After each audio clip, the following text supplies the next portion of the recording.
Welcome in, ladies and gentlemen, boys and girls, RF Refugees podcast. Ted here, John here. Hello. We are here. We're trying some new things, so maybe it won't be as smooth. But it will look pretty as hell. John, how was your weekend? It was great. We look pretty as hell. We've got some new displays. Yes. We've got a really cool B-roll video that our producer Brian has put together, and I spent about 30 minutes listening to stock music. Oh, cool! We're reversed. This is John. That is Ted. Oh, yes. All right, we're trying our best, folks. We're trying to do some new things, some different things, some things that maybe aren't as what's the word? What's the word I'm looking for, John? Practiced? I don't know. Rehearsed. Accurate. Yes. Brian's gonna fix it on the fly. Yes, that's how serious this is. Anyway, let's how was your weekend, Ted? I think I know the answer to this question. But what could you possibly mean, John? I don't know what you're talking about. No, I don't know. It might have been the first Richmond Kickers game I've watched all season. So apologies. Yeah, so I'm gonna blame you then for what happened. So yes, the Richmond Kickers lost 2-1 to Chattanooga. It was not fun. It was not a good way to end the year.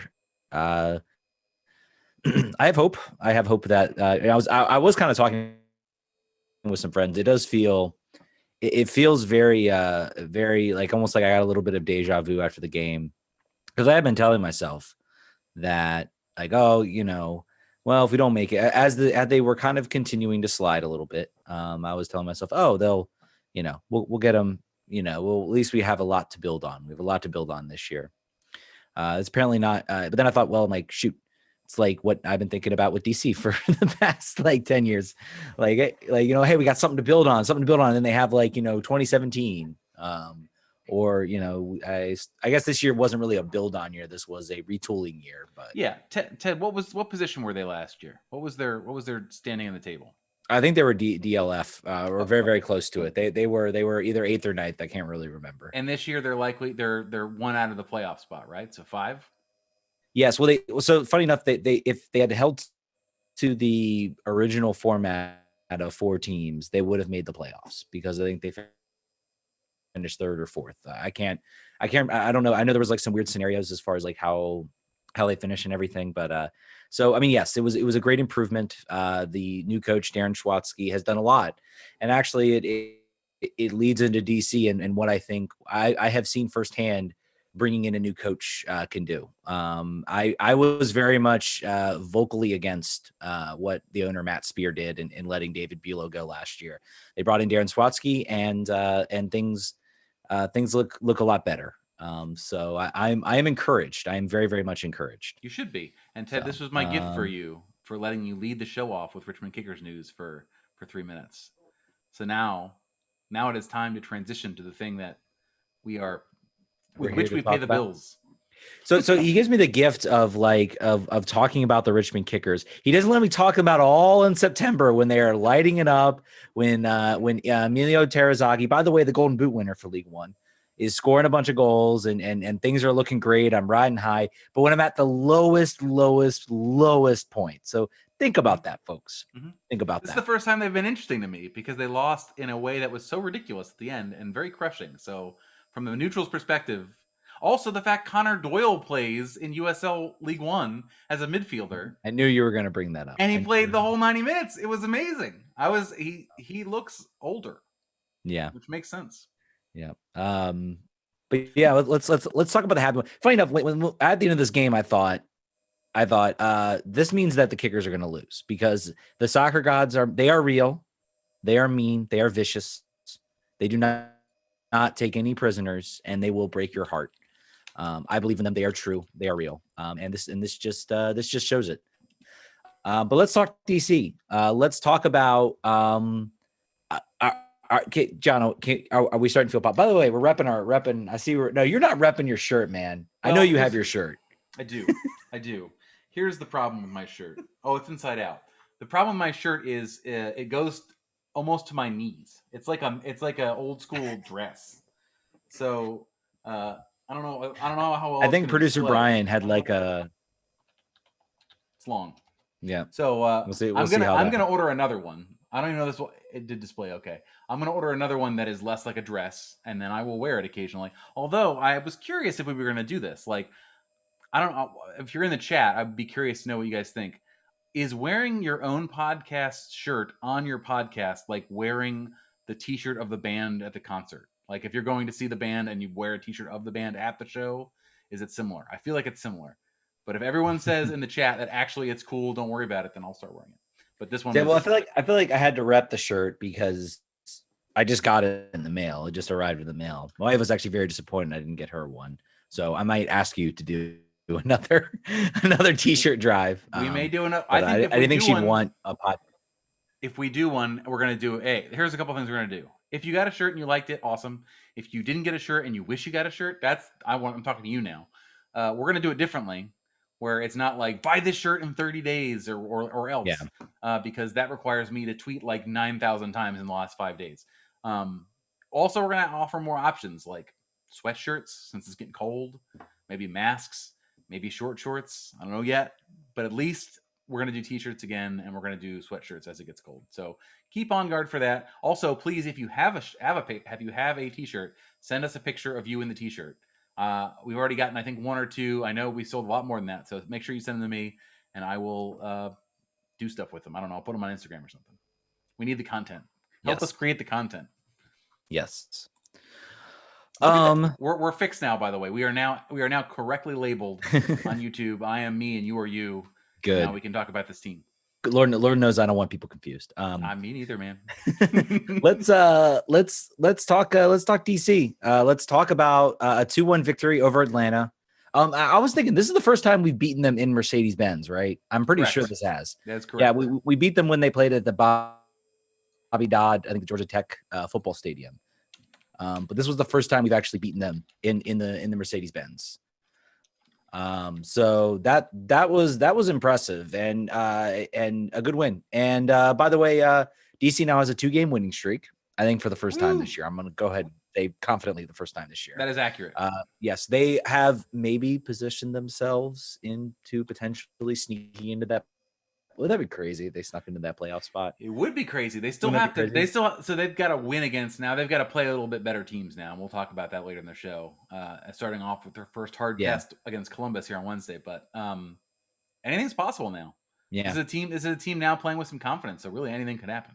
Yeah, they are. They're playing with confidence. They look like they belong on the field. And I think this is. I have to give credit to Chad Ashton. He has simplified this game for them. I think he just said, look, we're going to play this way. It's going to be simple. We're not going to overcomplicate. We're not going to try to come up with some crazy scheme we're going to work on. No, we're just going to do this simply. And they're being successful with it. I think they're throwing teams off because I think, you look at Philly pace Toronto FC 5-0, and DC two weeks ago just tied them 2-2. So yeah, that's not nothing. I don't think. And they did not like dominate this game. There were moments where Atlanta got in, but they did enough. They did enough to win.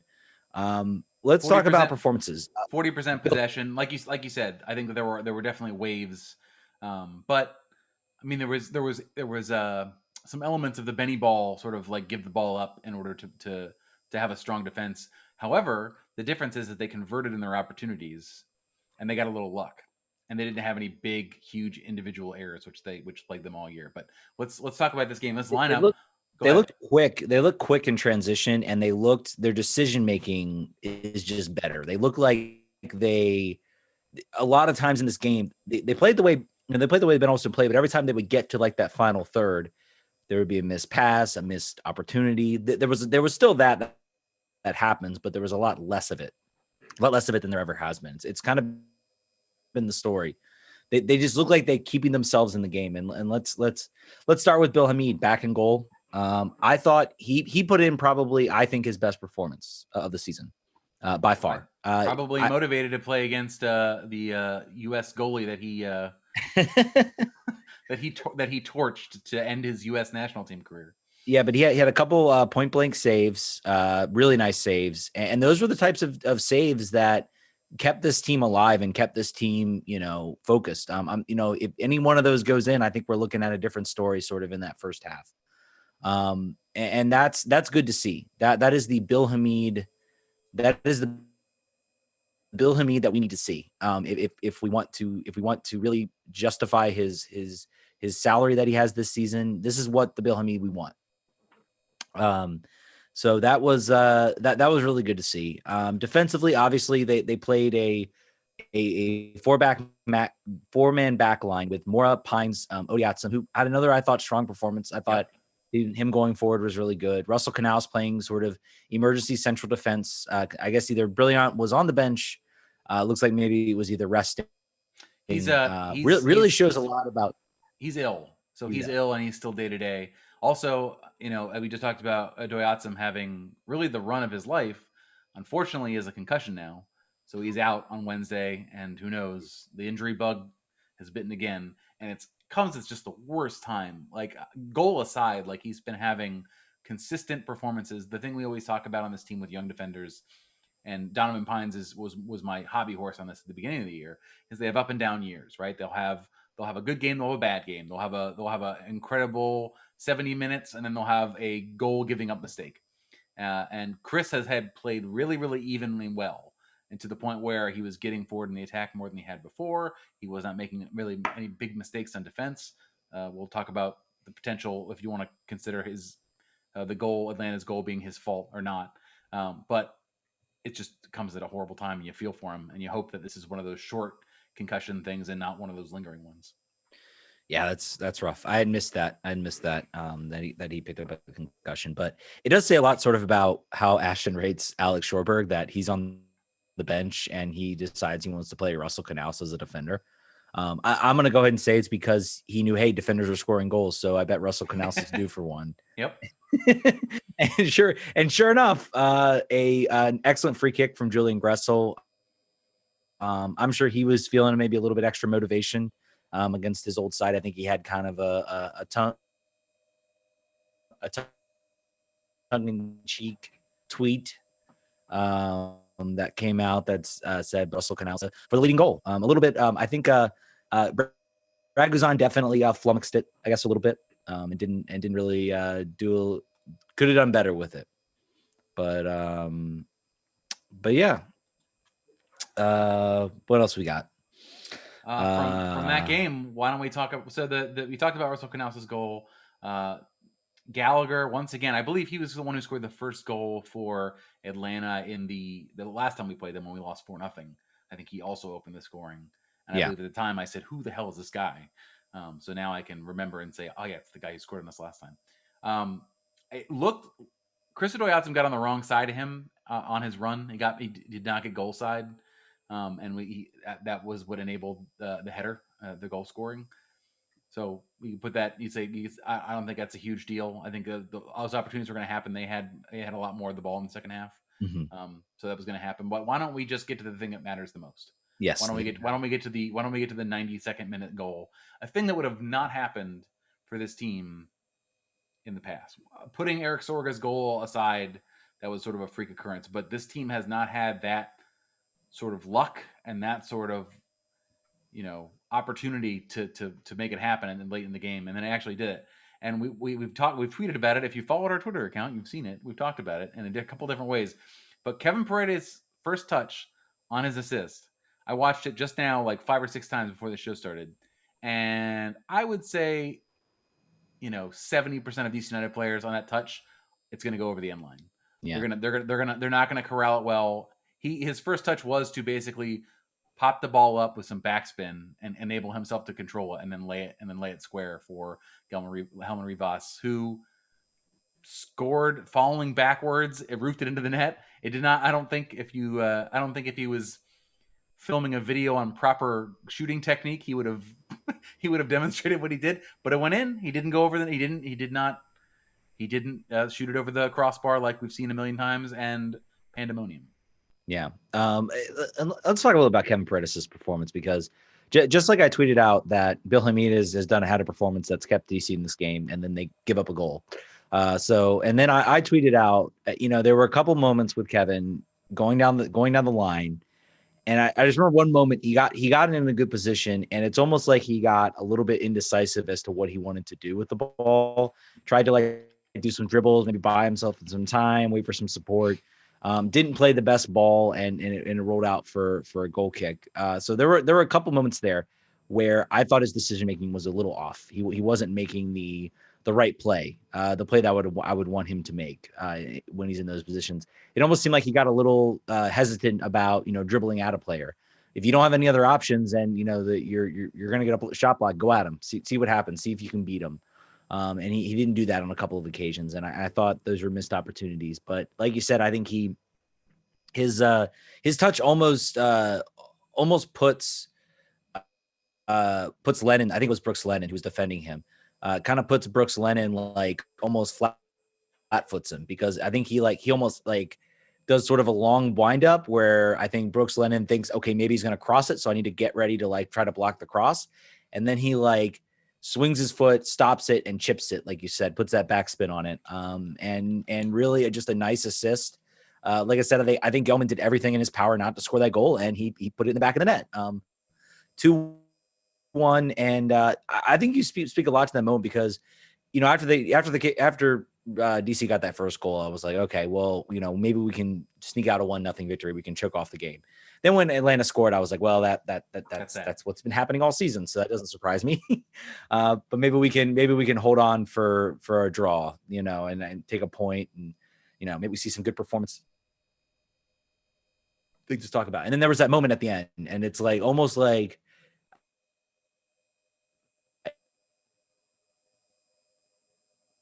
it's been a while, I think, since we've had a moment.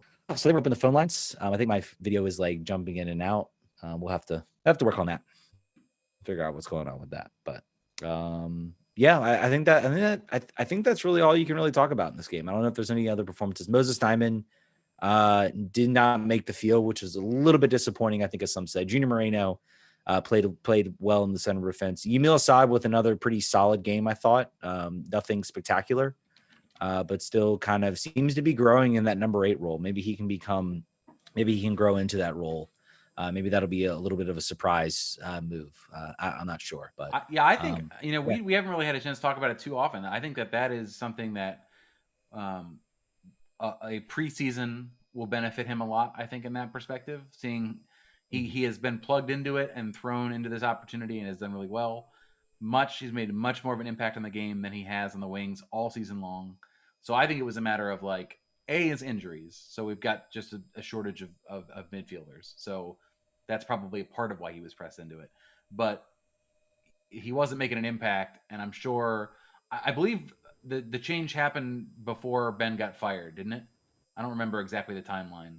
Maybe it didn't. Yeah, maybe he played there a little bit, but I don't think he was. I think he was pretty much reserved out to the wings. So yeah. So I'm glad that now that he's in this opportunity, and I think his chance to stay with the team and be an every game starter is there. I think we should be looking at both at the candidates we have, the younger player candidates that we have, like Griffin Yao and Kevin Paredes, as taking those minutes, or in the next season bringing in somebody from the outside who's faster, who can make more of an impact on the game, better crosser, whatever. And maybe Yamil Assad has found a new role. Either way, it's great when you can. It's like found money. Yeah, we just found a 20 in our pockets. So let's hope it works out. Yeah. So and where does this put us? Right? Where are we now in the whole scheme of things? Well, one other thing I wanted to mention too is Yordi Reyna made his appearance. So I'll be curious to see what kind of he didn't have much of an impact on this game. He only got 11 minutes out there on the field. He had a hockey assist. But I mean, on the winner. No, it was Mora, I think, was the. Oh, so secondary hockey assist. Secondary so hockey. He passed it to Mora, who passed it to Fair enough. The third MLS assist.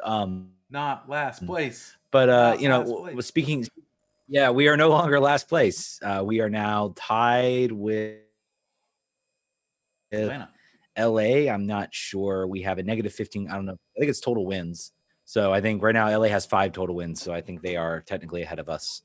But yes, the team now is just 3 points out of first out of 10th place, which is for chaos. that final playoff spot. John, we talked about this a lot, and we said we don't want this team, getting 10th in the playoff. What does it mean? I mean, at this point, I personally right now would be all for it if this team could figure out a way to sneak in. Even if it's that 10th playoff spot, that would be pretty crazy to see. Give me that. They do spot. have, like you said, a much more difficult spot. Yeah, it's more. I mean, it's exactly. more games. It's more games, and we even though we don't believe that Chad Ashton is the long-term solution, even if he gets us in the playoffs, I still don't think they're going to offer him the job next year. I just don't think they'll do it. Yeah. We're playing with house money. Like the players are enjoying themselves. We have still a half of a roster. We're getting points. We're not going to win the MLS Cup, even if we got in the playoffs, whatever. But it's another game. Puts us in the conversation. I think it's all about what you get out of it, right? Like, as long as you don't think that this means we're good, then let's get in. Why not? Yeah. And they've made the change, and right now with the way they're playing, I mean, if this was back, if they had been playing like this back, a couple, 2 weeks earlier than they did, maybe we're having a different conversation about this season and watching this team kind of sneak their way into the playoffs. Who knows? But they are 3 points back right now, even on games with everybody except Chicago, who is at 21 points. They are at 19. So that's something to watch with not a lot of time left, with 3 games left. I would say they probably need to take. They also have the point they're not playing anybody who's sort of in those spots where they could maybe have a 6 point gap. They maybe missed their chance against Chicago. They did play Atlanta, so they have put themselves in a good position with them. But right now I would say it's a long shot. It's certainly not, and especially with their upcoming games. In case you want to know their upcoming games, they have Columbus, New England, and Montreal. And I looked at that really quickly, and I do not know which one's home, which one's away. But I can. Yeah, so it's home for Columbus, away at New England, and home at Audi. And producer Brian just mentioned that the Montreal home game. So they have Columbus at home, Montreal home game. Did we lose you, John? No, I'm here. We crossed the streams. I was just saying that producer Brian said that the Montreal game is going to be clutch because they're the only team somewhat close to the line there as it goes. So we're going to be scoreboard watching. It's funny how 2 wins has you being from I am somewhat dispassionate and not giving much of a thought to the rest of the league, and now I'm like, all right, so what does the rest of Chicago's and Inter Miami's schedule look like? yeah, we'll have to let them pull that up. I'm not gonna take the time right now to figure it out unless you want to, but I think it is worth talking about that.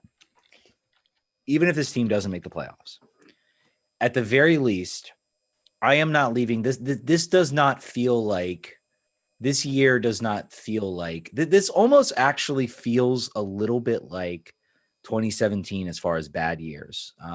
And that came with big signings. That came with the Paul Arriola. That came with the Russell Knaus and to a lesser extent Zoltan Stieber. But that was sort of the big signing. And you notice there was sort of a turnaround. The team at least looked a little bit better on the field. There was some optimism that things could be better. This year also has a little bit of 2010 in it. You now have 3 young players who have made an impact. You have Moses Nyman, who looked really well in the past 2 games. He looks like he is on an upward trajectory at age 16, which is crazy to think about. You have Griffin Yao, who of course has a goal. We'd like to see him maybe make a couple more steps sort of up and maybe be a little bit more impactful. And it's almost like you sort of stop this year's almost been for these young guys. It's been like, you're all wondering about Donovan Pines, and he suddenly is out there playing, due to injury, mind you. We start wondering, maybe Griffin Yao is no longer, really in the plans. He's not making an appearance. He goes out as a substitute appearance against TFC and scores a goal. So, you look at all that, and then you look at Kevin Paredes, who also his stock was sort of a little bit down, I think, compared to those two, to Nyman and to to Yao, and he goes and he gets an amazing assist and a goal. An amazing assist and really contributes to this team winning games. So I look at 2010, they had Nahar and Hamid. Now we have Nyman, we have Pines, and we have Paredes sort of making that sort of big step. I think, and that's absolutely crucial. These guys are out there contributing. They're contributing goals. They're contributing plays. They're getting meaningful minutes. I think there are a lot of coaches that would watch DC right now, those that maybe are thinking about the job, maybe they hadn't even considered it, that are thinking about the job and thinking, I can make something out of this team. Maybe we make a couple of signings here or there, but I can make something out of this team. So, and quite frankly, a month ago, I was not thinking that. I was thinking this is terrible. This is like, who would want to come coach here? Who would want to be here to coach this team? They look so bad. They look so completely out of it. So yeah. Pines is that's my long-winded conversation. Pines is getting about a half of a season. He's gonna have way more minutes than he's had at any point during the last year. So that alone is great. They're sort of low pressure minutes too, which is good. Producer Brian has done us a favor here and looked at the remaining schedules for the teams above us. Miami has Dallas, Toronto, and Cincy, which is a pretty easy glide path for Miami. Toronto, who I believe lost 5-0 to Philly this weekend, 4-0, 5-0. It was very bad. It was embarrassing and bad. Chicago has Philly, Nashville, Minnesota, and New York City FC. So aside from Philly, I would say pretty medium.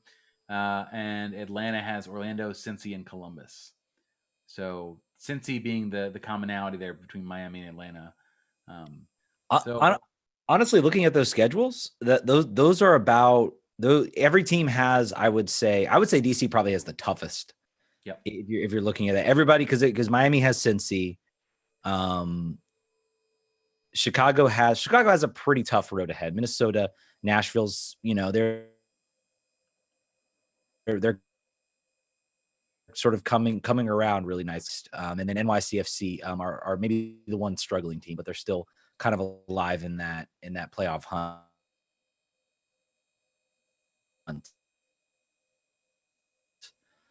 As I look at the standing, or fifth in the East, I should say. Then you look at Orlando. Atlanta has Orlando, Cincy. Obviously, Cincy's the dud, and Columbus. I'm not so worried about, I guess, Atlanta, and not just because we beat them, but because they look like they're in trouble, and they look like they're just riding out this year.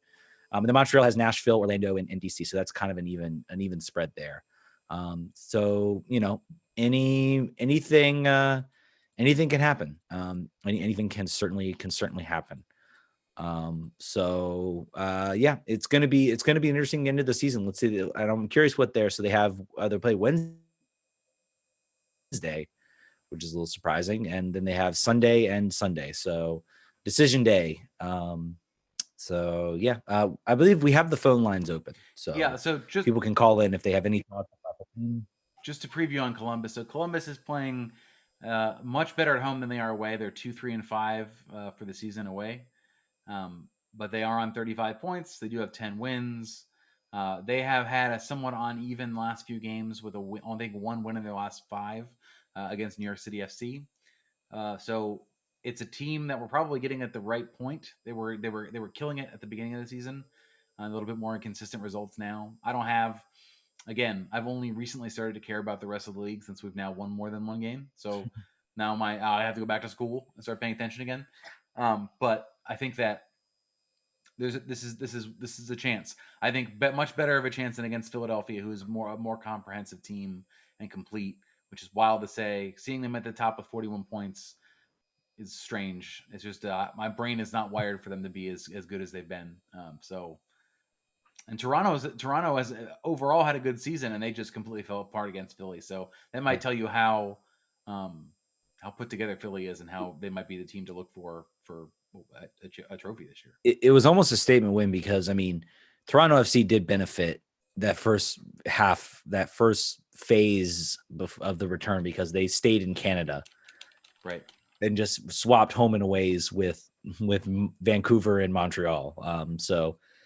And right now, Montreal's 9th in the East, and Vancouver is 7th. Wow, they're actually in a playoff spot. That's interesting. I would not have actually called that. So, wasn't as bad. I usually look for Vancouver right there at the bottom.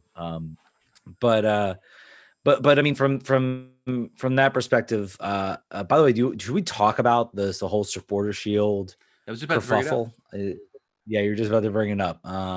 So if you don't know the news, I guess the Independent Supporters Council, which has the supporter shield, and they give it out every year, tweeted out that they would not be.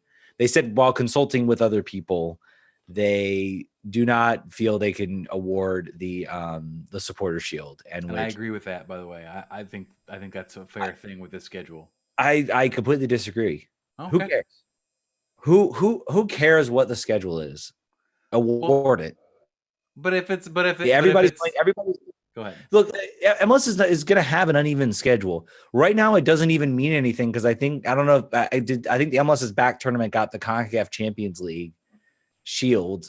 Who cares? Award it. Put an asterisk next to it. Do whatever. And the way they handled it was really bad. Is like every other supporters who's sort of a part of this council, who sort of is supposed to have a say in kind of how this thing goes, was like, we weren't notified about this. Like, it was basically a group of like 5 people who made this decision.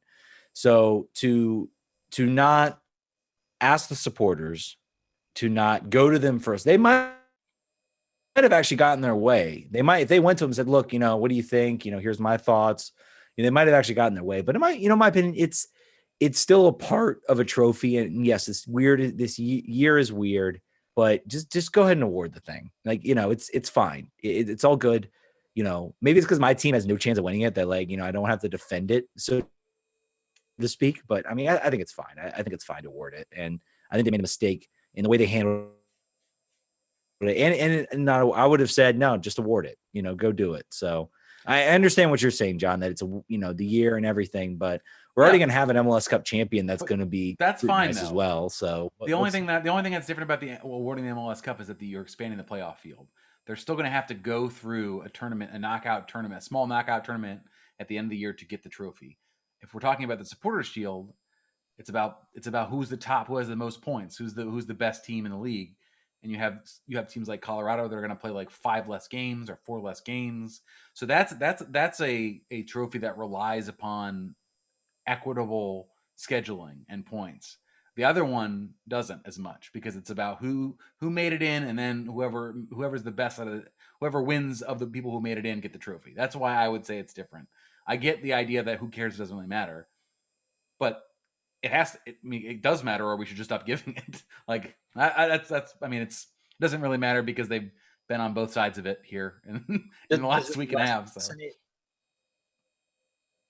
Does it lessen it to award it this year? Like, does it lessen it overall, like down the road to award it this year? Is like, I mean, I don't think it lessens. I guess maybe that's more where I'm coming from, is like, it doesn't lessen it, in my opinion, to award it this year. I mean, it's already under question because of the season and everything.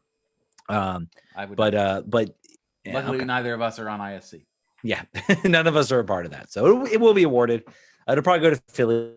And honestly, I won't be able to argue that they aren't the best team in the league, to be honest, because I think they are a very, very good team and something that DC should aspire to be. I just forgot until now that we are both on camera now all the time, as I started to scratch my tattoo and then also like go close my door, which I can usually do when you're talking because it doesn't switch over. So I've got to change my ways. I've got to be much more physically disciplined. I gotta make sure I'm not tubing it, so to speak. Yep. Hey, let's talk Mesut Ozil rumors. Why not? Sure. Let's do that. So I guess another sort of Mesut Ozil is apparently out of contract. BBC had like a Sun report about how DC's still in the running. Apparently it's unlikely to happen, but who cares? This is a fan show, so we can I feel like we can talk about it. What do you like? How do you feel knowing this team and how this year has gone? I feel like I always have this where I'm like, it's more like an exception about like, oh, we're just gonna, we're gonna do something different. We're going to, develop young players. We're going to go in and we're gonna be we're gonna be on the budget, but we're gonna develop some great players and sell them, and then maybe then we can talk about um maybe then we can talk about about going for something big like a Mesut Ozil signing. I look at this move. I think I look at that, and I said it the same as the Rooney signing. People were there were a lot of people that did not like the Rooney signing when it happened. They thought, oh, this is bad, this is awful. You have a lot of the pundits saying, oh, he doesn't have the legs, he came here and he wanted to play, and that's really when you're a player of a high skill level like a Mesut Ozil, like Steven Gerrard, like a Wayne Rooney when they came over here. It really, I think it comes down to you have the skill, you have the talent. Steven Gerrard had the talent to rip up MLS if he wanted to. He didn't have the drive to actually do it. David Villa wanted to be here. He showed he wanted to be here, and he scored a lot of goals. It really does come down to how badly do you want to be here. And I think there are legitimate questions if Mesut Ozil does come here, whether he does have the drive and the willingness and doesn't want to be lazy. But I don't doubt that his skill level. And I think if the opportunity is there and the owners can afford it, and I think they should do it. Go out, get him, sign him. I think it would be a big story. It would be a statement move, and it would be fun to watch. Probably, maybe, I don't know, fun to watch regardless of what happens. But I think we'd still see some fun moments. So I feel like there has never been a player who has been branded lazy who has changed people's minds on that. I feel like it's indelible. And once people call you lazy, once people call you unmotivated, it's it. It's over. It's just on you. The stink does not get off. This has now followed him for a while now. The thing that made Rooney so successful, we were talking about that. I think Mark Rickling responded on Twitter, like, the difference is we were concerned if Wayne had the legs. Wayne then proved he had the legs. Mesut Ozil unlikely to disprove the fact that they're paying him. Arsenal's paying him more money than any. I think he's the highest wage on the team. And producer Brian could back me up here or let me know. And they're just content to let him play for the U23s all year. And like, why? What could he be doing so poorly? How much how much could he? What is he? Is he disruptive in training? Probably not. Like, what is he doing that Mikel Arteta is like, I don't want to see your face. I don't care. We're just going to keep paying you. We're going to try to break your soul so you leave, but I don't want to see you. Like, that's a warning sign to me. I don't care about the other elements of it. I would prefer to not sign a player that has been ostracized out of his team for reasons that are not publicly known. That's not for performance. So then what is it? And it makes me kind of wary. Unless I get free coffee for life. I'm worried about those things too, but I get it. It would be also exciting. Yeah, I do get that. I just think we can. I think we can maybe do that. Unless there's a major development from Stephen Goff or from Pablo Maurer, I very much doubt that. I very, very, very much doubt that we're gonna see any type of move. Like you said, Goff has said pretty clearly it's money. Money's a big thing. Though I don't know. Maybe if you look at the fact that DC would, maybe Arsenal's like, you know what, just we don't want to pay his salary anymore, so we're gonna let him walk on a free. We're not gonna try to get any loss from it. That would be the only way I could see potentially. Oh, they'll definitely. Arsenal will say, please go tear up the rest of your contract. Absolutely. The challenge is going to be that Brian said he's on $350,000 or pounds a week.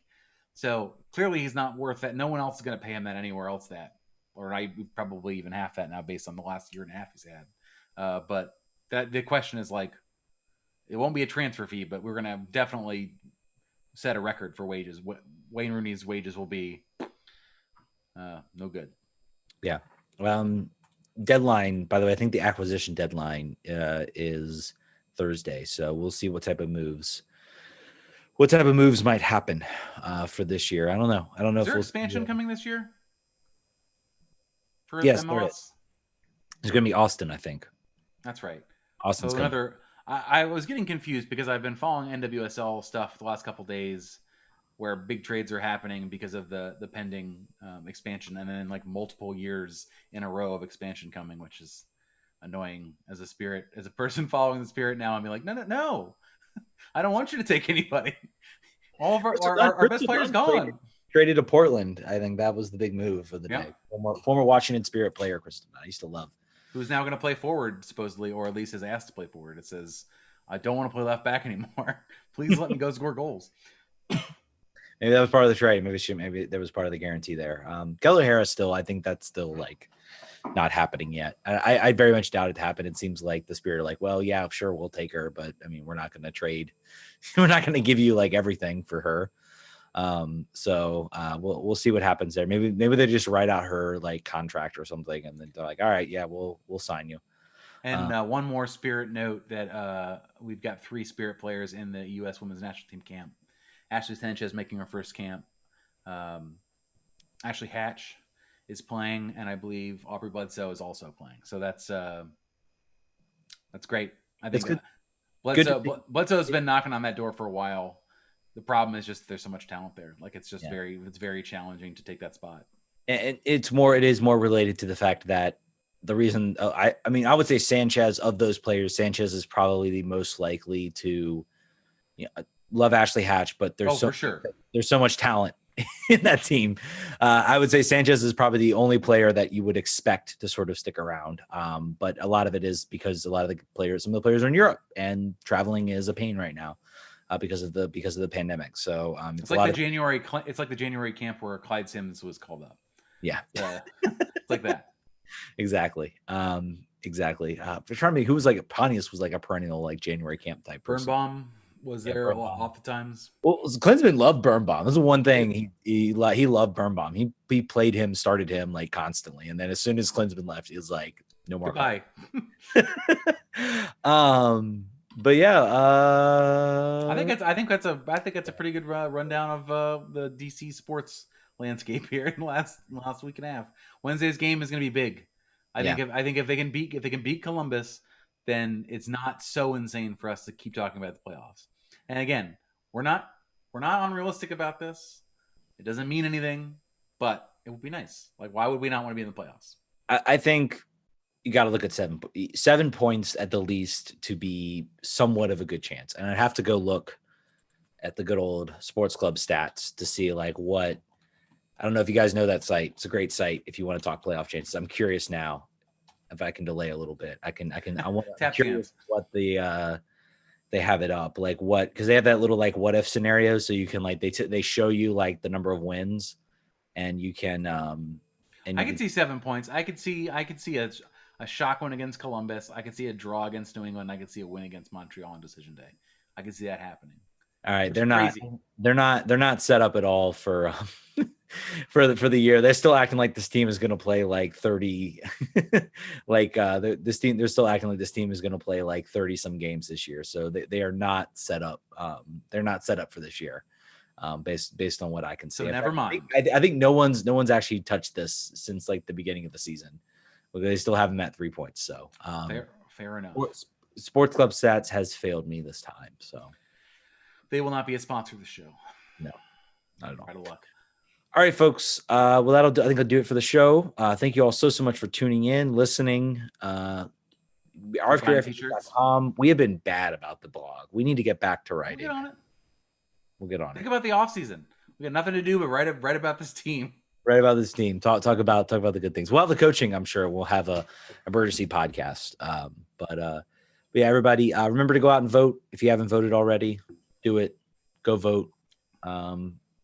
Wherever you find your early voting location, do it. Do it in person. Do it with a mask on, please. Be safe, and we will catch you guys next week. Vamos. Vamos.